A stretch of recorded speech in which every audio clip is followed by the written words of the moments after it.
3 वर्षाच्या एका निरागस लेकरावर 62 वर्षाच्या भीमराव कांबळे नावाच्या व्यक्तीने बलात्कार केला, तिला ठेचून मारला आणि तिचा मृतदेह हा शेणाच्या खाली लपवला।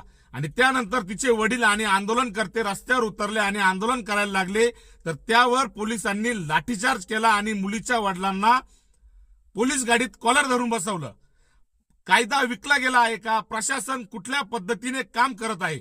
आज एका 3 वर्षाच्या मुलीवर बलात्कार झाला, त्या नराधमाला फाशीची शिक्षा द्यायची, त्या नराधमाला उभ्या चौकात कापायचं सोडून तुम्ही मुलीच्या वडिलांना कॉलर धरून पोलीस गाडीत बसवताय, आंदोलनकर्त्यांवर तुम्ही लाठीचार्ज करताय।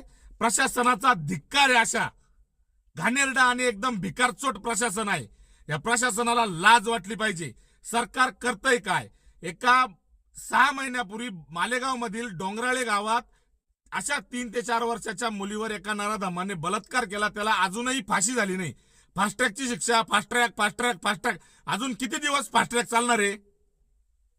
काही लाज वाटली पाहिजे आपल्याला।